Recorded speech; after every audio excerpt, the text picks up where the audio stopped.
Hi everyone, it's Miss Chris and I'm coming today to read you another story. The one I found on my shelf today is a fairy tale. Now we know what a tale is. A tale is a story that someone tells you, and a fairy tale is a story that the author is asking you to use your imagination. So the one I found for you today is called Good Night Fairies. It's by Kathleen Haig and it's illustrated by Michael Haig. I know some people with that name. Okay, here's the first illustration. And we see it's a beautiful forest scene. We have a lot of little creatures down here. They're not just regular creatures, they have wings. They're beautiful and wearing long, pretty dresses.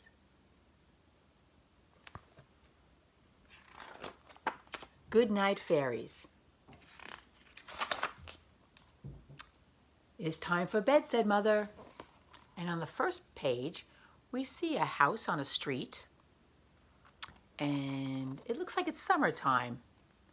I imagine because sometimes in the summertime, we go to bed when it's still a little bit light out. And here we see the sun is setting. Also, if you look closely at the page, you'll see some fairies around the house and up in the tree. I was wondering, said the child. About what? Asked the mother. About fairies. Hop into bed, said the mother as she turned off the light, and I'll tell you what I know about fairies.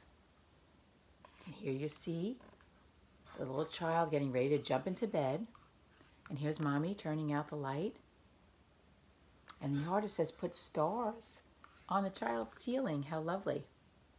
That's a beautiful room. What do fairies do in the nighttime? Asked the child. Well, fairies hang stars in the evening sky, answered the mother, so every child will have a nightlight. So here you see a ship in the sky, and we know it's in the sky and not on the ocean because we see clouds. It's sailing on clouds, and here we see sparkly stars and a little fairy hanging a star right here. So the child said, why? Because fairies love little children like you, said Mother. Of all the world's creatures, there's nothing so like a fairy as a child. Do fairies have toys? Asked the child. Fairies don't have toys of their own, but they gather and care for all the toys the children have lost, said the mother. So now we see the artist has shown us a big old teddy bear. He's sitting in the meadow among flowers, almost as if a little child has dropped it out of his carriage or his stroller. And look, maybe their older sister and brother were playing with a robot, and they must have left them behind. But the fairies are taking care of them. That's a nice thought if you ever lost a toy. It's nice to think that someone's taking care of it. Do the fairies ever sleep? Asked the child.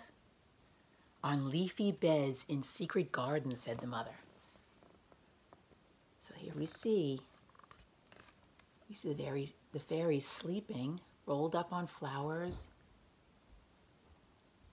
The artist has a very good imagination. Please tell me all of the things the fairies do, asked the child. It would take days and nights to tell you all about the fairies, said Mother. But if you close your eyes, I'll tell you some of the very special things that they do. Thank you, said the child, snuggling up tight with his soft blankets. Mother said, when the little animals are sleepy, it is the fairies who read them bedtime stories. Now look down here at some of the animals. We see a squirrel and a bunny rabbit and a bird. What other animals do you see? I see a unicorn and an owl. I see a possum. It's nice to imagine the animals going to sleep at night, being very well taken care of. Other fairies paint the wings of tiny bugs and make butterflies beautiful. Wow, it's nice to imagine that. Look what the artist has done. He shows us some fairies painting some of the bugs down here. What bugs are those? Ladybugs.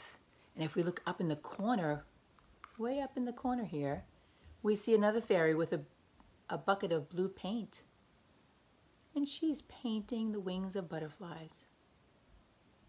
It's fun to imagine that. There are fairies who teach the birds to sing. And this looks like the fairies are having a class up here. And here's all their students learning how to sing. And here's a little fairy down here playing an instrument that she made out of a flower.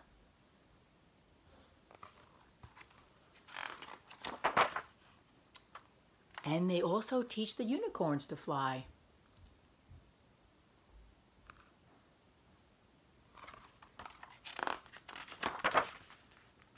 It is the fairies who comb the mermaid's hair.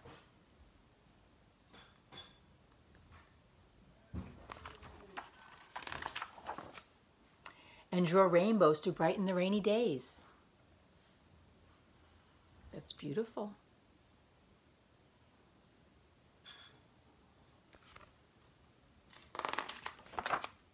It is the fairies who scatter autumn leaves. They look like they're having a lot of fun there. Sometimes autumn days can be very magical. And the fairies paint the winter world white.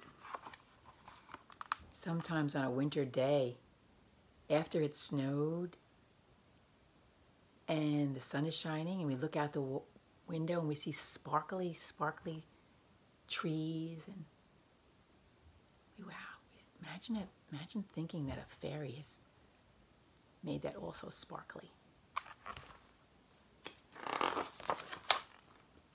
Fairies make the spring flowers bloom. Well, this is what we're looking at now. We're starting to see our daffodils grow up, and maybe soon we'll see some red tulips. What other flowers do you see? I see white lilies. And on warm summer nights, they dress in spider's lace and dance to the Twilight Orchestra. So that's a fun thing. You can see some fairies playing instruments down here, and some fairies are dancing, and they've hung lights across the sky. Sounds like a fun place to be.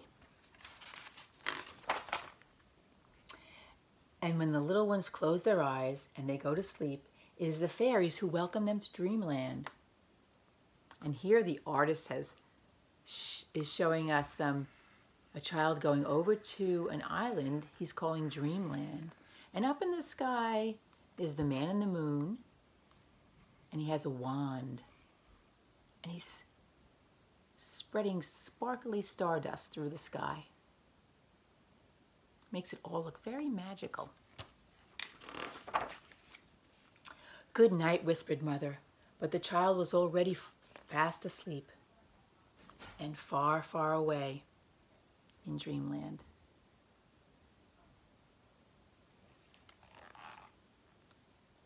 Good night, fairies. Now we see on the front here, here's the child. He's fast asleep, and I guess he's dreaming of fairies. So that was a lovely book. I hope you enjoyed it. I'll see you next time.